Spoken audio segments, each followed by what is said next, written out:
Assalamualaikum warahmatullahi wabarakatuh. Saya Miftah Eko Saputra dan teman saya Muhammad Fajri Alamin. Di sini kami akan mempresentasikan pendapat kami tentang tugas IT strategi pada kumparan.com dan detik.com. Yang pertama itu pada kumparan.com ada beberapa proses bisnis pada kumparan.com. Yang pertama kumparan derma. Kumparan derma adalah proses penerimaan donasi dari para donatur yang terutama yaitu pembaca dari kumparan.com yang akan disalurkan untuk orang-orang yang membutuhkan dan penyalurnya adalah kumparan.com itu sendiri. Yang kedua adalah trending.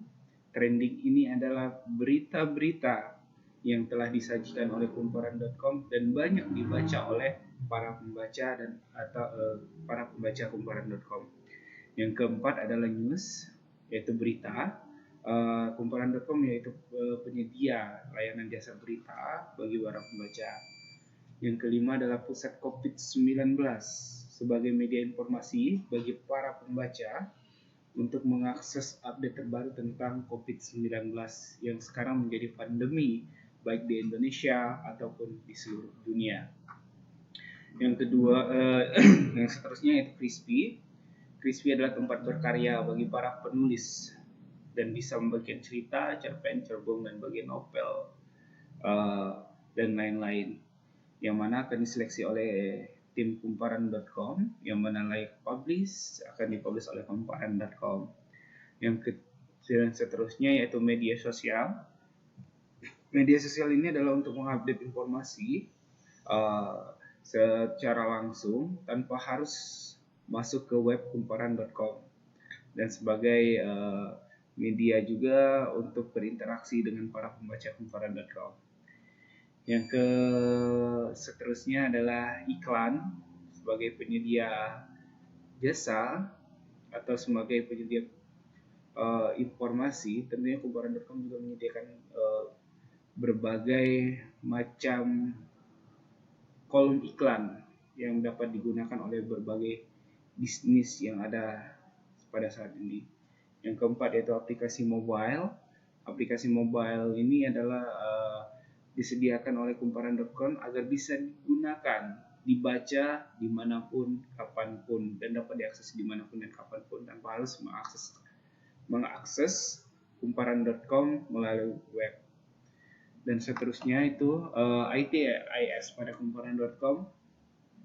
Kumparan.com sudah menggunakan personalization algorithm teknologi PAT yang memungkinkan penyebaran konten berkualitas dengan orang yang tepat dan pada waktu yang tepat. Yang kedua, data center atau server dari kumparan.com sendiri mungkin sekarang bergabung dengan Gojek karena salah satu investor utama dari kumparan.com yaitu Gojek. Karena Gojek menggunakan data center Google yang terletak di Indonesia, kemungkinan besar kumparan.com juga menggunakan data center Google yang ada di Indonesia sekarang ini. Yang kelima, server mungkin memiliki server sendiri. Seterusnya akan dilanjutkan oleh Muhammad Al-Fajri. Oke, perkenalkan nama saya Muhammad Fajri Alamin. Sebelumnya terima kasih kepada saudara. Pada kali ini saya ingin menjelaskan tentang detik.com. Jadi kan seperti yang kita tahu ya, detik.com ini adalah salah satu portal berita yang cukup besar di Indonesia, di mana detik.com ini mempunyai beberapa fitur-fitur pada proses bisnisnya. Yang pertama nih, yang bisa kita lihat itu ada live TV, ada AdSmart, Transmart, suara membaca, kolom detik, dan aplikasi mobile. Jadi untuk live TV sendiri itu di detik.com itu ada fitur yaitu menampilkan streaming televisi secara langsung. Nah, jadi ini juga menjadi salah satu proses bisnis pada detik.com. Yang kedua itu ada AdSmart. AdSmart ini bagi para pemilik usaha ataupun bagi seseorang yang ingin memasang iklan. Jadi apabila kita ingin memasang iklan pada detik.com itu bisa melalui fitur pada AdSmart. Jadi ini khusus untuk periklanan. Selanjutnya itu ada Transmart. Seperti kita tahu ya, kalau detik.com itu bekerjasama dengan Transmart karena masih dalam satu pemilik. Nah, jadi di Transmart ini itu sama seperti semacam mall online. Jadi ketika pembaca detik.com ini belanja itu bisa langsung ke Transmart. Selanjutnya itu ada suara pembaca. Di suara pembaca sendiri, suara pembaca ini itu tempatnya bagi para pembaca detik.com untuk menyampaikan aspirasi ataupun pendapat, baik kritik ataupun saran. Dan selanjutnya itu ada kolom detik.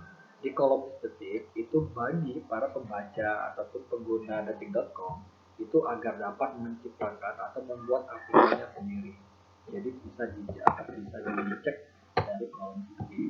Dan selanjutnya pada detik.com itu telah memiliki aplikasi mobile sehingga ini akan memudahkan penggunanya atau pembaca dari detik.com dalam mengakses website tersebut.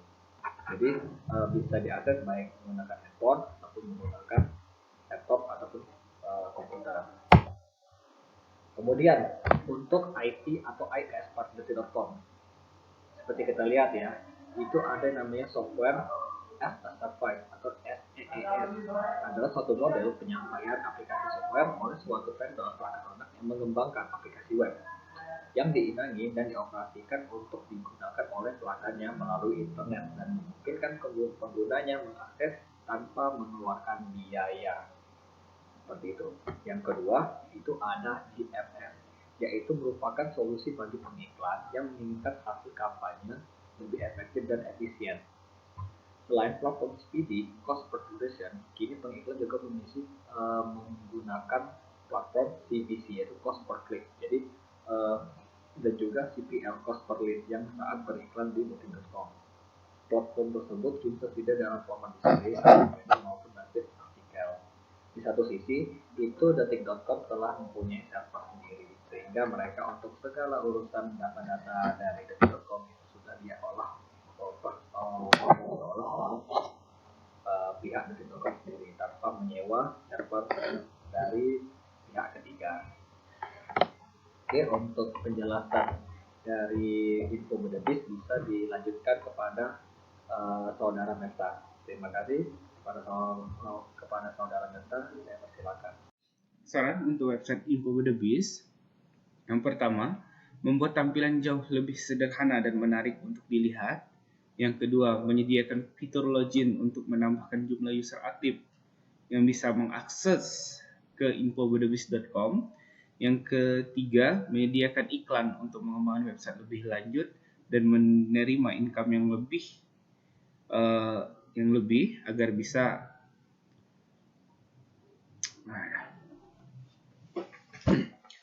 Saran untuk website infobedebis.com, yang pertama, membuat tampilan jauh lebih sederhana dan menarik untuk dilihat, simple user experience. Yang kedua, menyediakan fitur login untuk menambah jumlah user. Yang ketiga, menyediakan iklan untuk mengembangkan website yang lebih lanjut. Yang keempat, itu mengembangkan ide untuk berbagai jenis berita yang menarik, berbeda dengan website-website yang sejenis, lebih greget mungkin.